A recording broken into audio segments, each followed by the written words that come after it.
વિદ્યાર્થી મિત્રોને નમસ્કાર. આજે આપણે સામાજિક વિજ્ઞાન વિષયમાં 11મો પાઠ શીખીશું. પાઠનું નામ છે ભૂમિ સ્વરૂપો. પૃથ્વીના પોપડાની અંદર સમયાંતરે હલનચલન થતું હોય છે. તે જમીનના સ્વરૂપો રચે છે અને બદલે છે. પૃથ્વીનો જે પોપડો છે એની અંદર થોડા સમયના અંદર હલનચલન થતું રહે છે, જે જમીનના સ્વરૂપો રચે છે અને બદલે પણ છે. આવો અનુભવ પણ આપણને ભૂકંપના આંચકાઓ દ્વારા તો ક્યાંક જ્વાળામુખી કે સુનામી જેવી ઘટનાઓ દ્વારા થાય છે.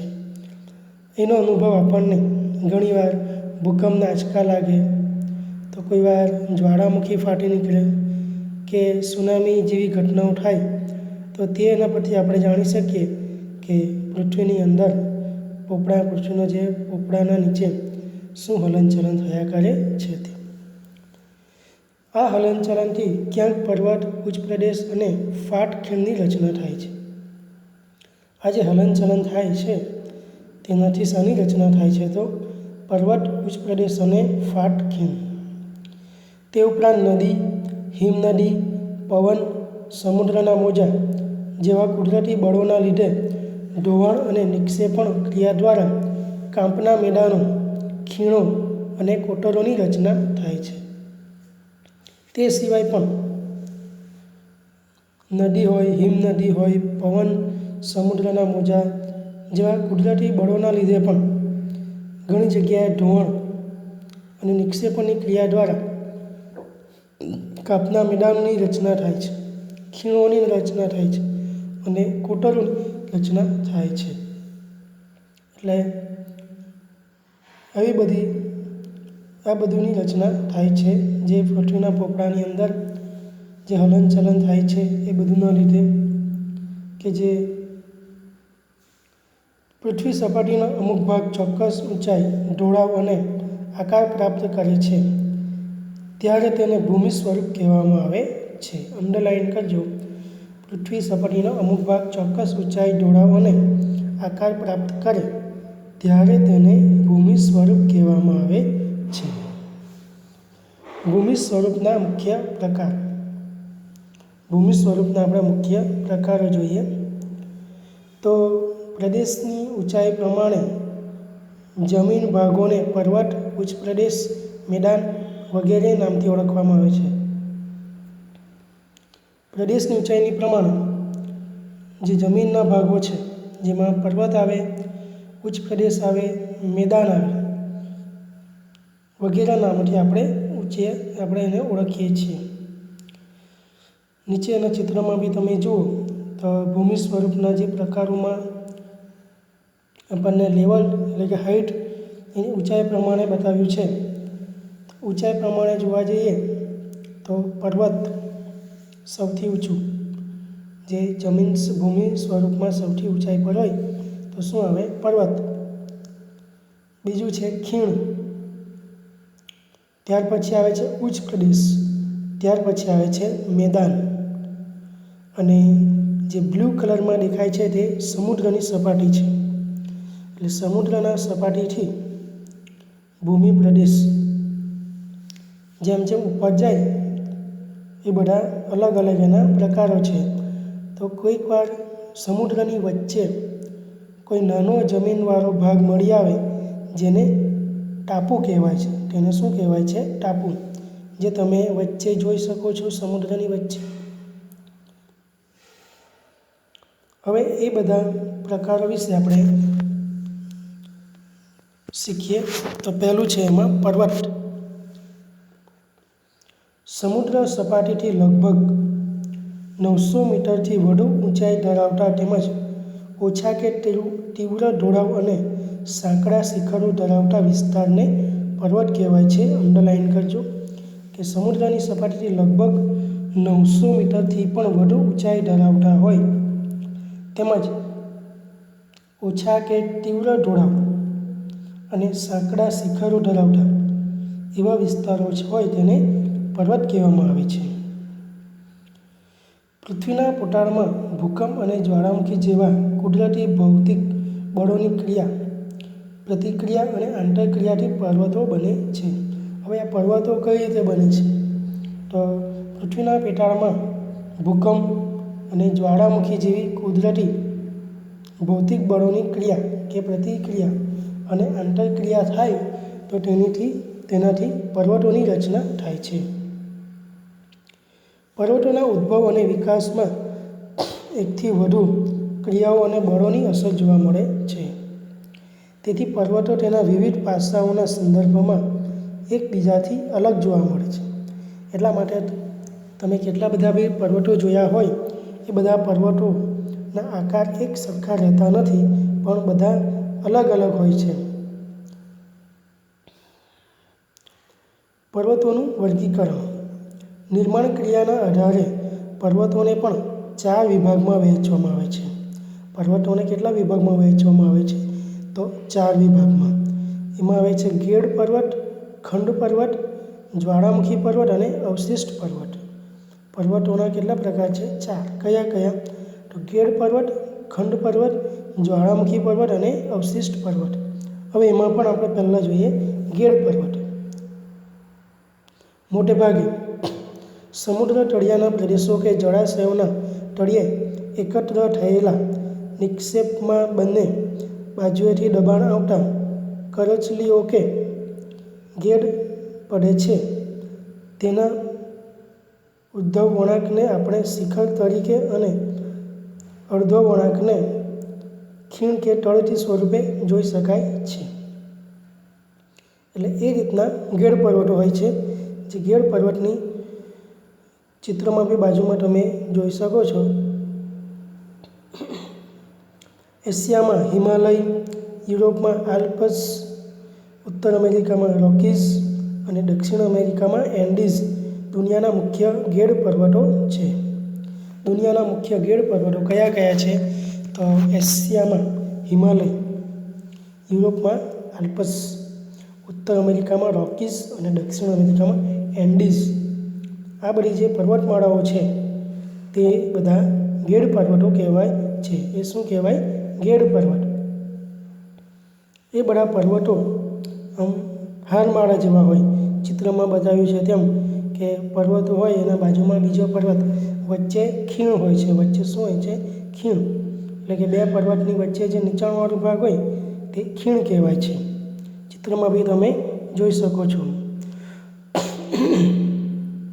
તો એ ગેડ પર્વતનો જે ટોપિકને પણ ખાસ અંડરલાઇન કરી લેવો, ટૂંકમાં પૂછી શકાય. ત્યાર પછી આવે છે ખંડ પર્વત. ભૂગર્ભિક બળોને લીધે બે ભૂમિ વિસ્તારો પર ખેંચાણ બળ લાગે છે ત્યારે તેમાં તિરાડ કે ફાટ પડે છે. આથી આજુબાજુનો ભાગ બેસી જાય, વચ્ચેનો ભાગ સ્થિર રહે તો તે ખંડ પર્વત અને નીચે બેસી જતા ભાગમાં ફાટ ખીણ રચાય છે. ઘણીવાર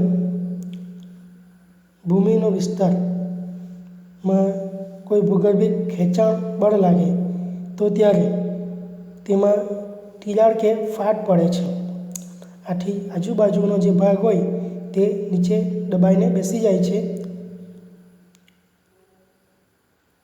અને જે વચ્ચેનો ભાગ હોય તે સ્થિર રહે છે. તો તે એવા પર્વતની જે રચના થાય તો તે કેવા પર્વતો કહેવાય છે? ખંડ પર્વત કહેવાય છે. અને જે નીચે બેસી ગયેલો ભાગ હોય તેને ફાટ ખીણ કહેવાય છે. તેનું શું કહેવાય છે? ફાટ ખીણ. ખંડ પર્વતનું પણ બાજુમાં ચિત્ર બતાવ્યું છે કે કઈ રીતે જે જમીનનો ભાગ બેસી જાય, કઈ રીતે એનું ચિત્ર બતાવ્યું છે. એના પરથી આપણે અનુમાન લગાવી શકીએ કે ખંડ પર્વતની રચના કઈ રીતે થાય છે તે. જર્મનીનો હોર્સ્ટ પર્વત તેનું શ્રેષ્ઠ ઉદાહરણ હોવાથી ખંડ પર્વતને હોર્સ્ટ પર્વત પણ કહેવામાં આવે છે. એનું એક ઉદાહરણ છે જે જર્મનીમાં આવેલો પર્વત જેનું નામ છે હોર્સ્ટ પર્વત. તેનું મુખ્ય ઉદાહરણ હોવાથી ખંડ પર્વતને હોર્સ્ટ પર્વત પણ કહેવામાં આવે છે. એ પણ અંડરલાઇન કરી લેજો. ભારતમાં આવેલા નીલગિરી, સાતપુડા, વિંધ્યાચલ પર્વત ખંડ પર્વતના ઉદાહરણો છે. આપણા ભારતમાં પણ આવા ખંડ પર્વતો આવેલા છે જે નીલગિરી પર્વત, સાતપુડા પર્વત, વિંધ્યાચલ પર્વત વગેરે એના ઉદાહરણો છે. તો અખંડ પર્વતને પણ ટીક કરી લેજો. નંબર 3, જ્વાળામુખી પર્વત. જ્વાળામુખી ફાટતા પ્રસ્ફોટનથી બહાર ફેંકાતા પદાર્થો શંકુ આકારે જમા થતાં તે જ્વાળામુખી પર્વત બને છે. જ્યારે પણ જ્વાળામુખી ફાટે છે તો એ ફાટે ત્યારે એનું જે પ્રસ્ફોટન થાય તેમાંથી જમીનમાંથી બધું ઘણા બધા પથ્થરો ને બધું નીકળે છે. એ બધું ફાટીને જે ઉપર ફેંકાય છે તો તે પાછા એક જગ્યાએ બધું ઢગ થઈને પડે છે. હવે એ ઢગ થઈને પડે તો એ શંકુ આકાર બની જાય છે, જે બાજુમાં ચિત્રમાં તમે જોઈ શકો. તો તેવાથી જે જ્વાળામુખીથી જે પર્વતની જે રચના બને છે તેને જ્વાળામુખી પર્વત કહેવામાં આવે છે. ઇટાલીનો વિસુવિયસ, ઇક્વેડોરનો કોટોપક્ષી, જાપાનનો ફ્યુજીયામા અને ભારતનો બેરન જે અંડમાનમાં આવેલો છે, પાવાગઢ અને ગિરનાર જ્વાળામુખી પર્વતના ઉદાહરણો છે. આ બધા પર્વતો શાના ઉદાહરણો છે? તો જ્વાળામુખી પર્વતના ઉદાહરણો છે. હવે એ ઉદાહરણોમાં જોઈએ તો પાવાગઢ અને ગિરનાર એ બે આપણા ગુજરાતમાં આવેલા છે. અને એ તમારામાંથી ઘણાએ પાવાગઢનો ડુંગર અને ગિરનારનો ડુંગર જોયો પણ હશે. કદાચ ગયા ત્યાં ફરવા પણ ગઈ આવ્યા હશે, અથવા તમે ફોટામાં કે ટીવીમાં કે મોબાઈલમાં તમે ઇન્ટરનેટ દ્વારા પણ જોયા હશે. એ બધા એ પાવાગઢ અને ગિરનાર પર્વત શાના ઉદાહરણો છે? તો જ્વાળામુખી પર્વતના ઉદાહરણો છે. તો જ્વાળામુખી પર્વતનું પણ ખાસ અંડરલાઇન કરી લેવું. હવે આવે છે અવશિષ્ટ પર્વત. ઘસારાના કુદરતી બળો સામે ટકી રહેતા શેષ ભાગોમાંથી અવશિષ્ટ પર્વત બને છે. હજારો વર્ષથી પોચા ખડકો ઘસાઈને વહી જાય છે તથા નક્કર ખડકમાંથી બનેલ ભૂમિભાગ ઊંચા ભૂમિખંડ તરીકે ટકી રહે છે. તેને જ અવશિષ્ટ પર્વત કહેવાય છે. ઘણીવાર જમીનવાળા ભાગોમાં પણ ઘસારા થતા રહે છે. તો તેમાંથી હજારો વર્ષથી જે પોચા ખડકો હોય તે ઘસાઈને પાણીમાં વહી જાય છે. જ્યારે ખડકવાળો વિસ્તાર, પથ્થરવાળો ભાગ હોય તો તે ટકી રહે છે. તો તેવા જે પર્વતો હોય તેને અવશિષ્ટ પર્વત કહેવામાં આવે છે. ભારતમાં અરવલ્લી, નીલગિરી, પારસનાથ, રાજમહલ તથા પૂર્વઘાટ અવશિષ્ટ પર્વતના ઉદાહરણો છે. આપણા ભારતમાં પણ અવશિષ્ટ પર્વતના ઉદાહરણો કયા કયા છે? તો અરવલ્લી, નીલગિરી, પારસનાથ, રાજમહલ તથા પૂર્વઘાટ એ કયા પર્વતના ઉદાહરણો છે? તો અવશિષ્ટ પર્વતના ઉદાહરણો. અવશિષ્ટ પર્વતો કેવા હોય? બાજુમાં ચિત્રમાં પણ તમે જોઈ શકો. તો પાણી જે પોચો ભાગ હોય તેમાં પાણી વરસાદમાં પાણીના લીધે તેવો ભાગ બધો પાણીથી ધોવાઈ જાય અને જે પથ્થરવાળો ખડકવાળો ભાગ હોય તે રહી જાય. તો તેનાથી આવા પર્વતની રચના થાય છે, જે અવશિષ્ટ પર્વત કહેવામાં આવે છે. અવશિષ્ટ પર્વતને પણ આખું અંડરલાઇન કરી લેજો. હવે આપણે જોઈએ પર્વતોનું મહત્ત્વ. પર્વતો દેશ કે પ્રદેશની સીમા, સરહદ અને કુદરતી દિવાલ સમાન છે અને ઠંડા પવનથી રક્ષણ પણ કરે છે. જે પર્વતો હોય તે જે દેશ કે જે પ્રદેશના વિસ્તારમાં હોય તો ત્યાંની જે સીમા અને સરહદ તે માટે કુદરતી દિવાલ સમાન છે, જે આપણને ઠંડા પવનથી પણ રક્ષણ આપે છે. તો ભેજવાળા પવનો રોકીને વધારે વરસાદ પણ આપે છે. તો ચોમાસામાં જ્યારે ભેજવાળા પવનો હોય તો તેને રોકીને એ આપણા દેશમાં વિસ્તારમાં વરસાદ પણ આવે છે. પર્વતો નદીઓના ઉદ્ગમ સ્થાન છે.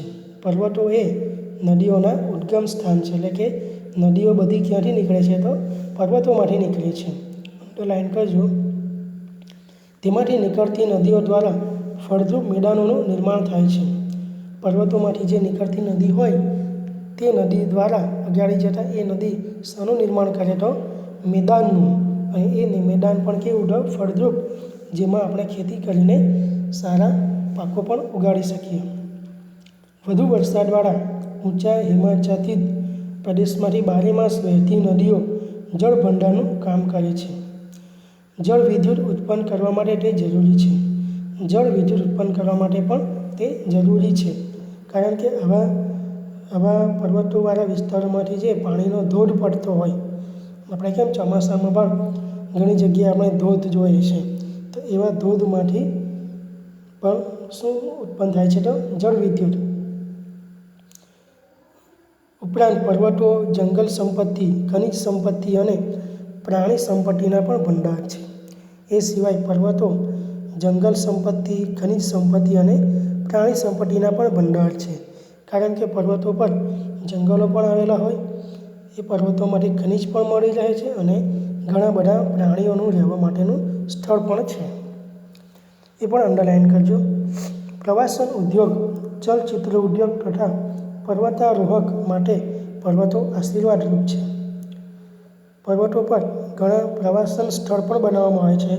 તો ઘણી જગ્યાએ હિલ સ્ટેશન પણ બનાવવામાં આવે છે. આપણા વલસાડમાં પણ નજીકમાં હિલ સ્ટેશન કયું આવેલું છે બધાને ખબર ને? આપણા નજીકમાં બી આપણે જોવા જઈએ તો સાપુતારા છે, પછી ધરમપુરમાં જાઓ ત્યાં પણ કેટલા બધા હિલ સ્ટેશનો છે. એ બધા પ્રવાસન સ્થળ છે. વાંસદામાં તમે જાઓ, ઘણી બધા હવે તો હિલ સ્ટેશનો બની ગયા છે. ચલચિત્ર ઉદ્યોગ તથા પર્વતારોહકો માટે પણ પર્વતો ઘણા આશીર્વાદરૂપ છે. વિશ્વની કુલ વસ્તીના 10મા ભાગની વસ્તી માટે રહેઠાણનું સ્થાન છે. વિશ્વની જે કુલ વસ્તીમાંથી 10મા ભાગની વસ્તી માટે રહેઠાણનું સ્થળ શું છે? તો પર્વતો છે. કે દેશમાં જેટલી વસ્તી છે એમાંથી 10મા ભાગની વસ્તી બધી શાના પર રહે છે? પર્વતો પર રહે છે. તેનું શ્રેષ્ઠ ઉદાહરણ છે મેક્સિકો અને બગોટા. એનું શ્રેષ્ઠ ઉદાહરણ કયું છે? તો મેક્સિકો અને બગોટા. એ પણ અંડરલાઇન કરી લેજો. નીચે આટલું જાણવામાં જુઓ તો એમાં વિકસિત શહેર, એ શહેર કયો દેશમાં આવેલો છે અને ત્યાં આવેલો જે પર્વત એની ઊંચાઈ કેટલી છે તે. પહેલું છે મેક્સિકો. મેક્સિકો દેશનું નામ પણ શું છે? તો મેક્સિકો જ છે. એ શહેર બધા પર્વતો પર આવેલા છે અને એ લોકોની હાઇટ, ઊંચાઈ કેટલી છે તે જુઓ તો 2300 મીટર. મેક્સિકો શહેર પણ તેની ઊંચાઈ કેટલી છે? તો એ 2300 મીટર. બીજું છે ક્વિટો, જેનો દેશ છે ઇક્વેડોર, જે કેટલી ઊંચાઈ પર છે? તો 2386 મીટર ઊંચાઈ પર છે. પછી છે બગોટા, તેનો દેશ છે કોલંબિયા, તે 2625 મીટર ઊંચાઈ પર છે. પછી છે લેહ, જે આપણા ભારત દેશમાં છે, તે 3500 મીટર ઊંચાઈ પર છે. પછી આવે છે લાસા, તિબેટ, ચીન. અડધો તિબેટમાં છે અને અડધો ચીનમાં પણ છે, જે 3520 મીટર. લાપાઝ, જે બોલિવિયા દેશમાં છે, જે 3640 મીટર ઊંચાઈ પર આવેલું છે. એટલે આટલું જાણોને પણ ટીક કરી લેજો. એ પણ મોસ્ટ આઈએમપી છે. આપણે અત્યાર સુધી પર્વતો વિશે જોયું. હવે આપણે જોઈએ ઉચ્ચ પ્રદેશ.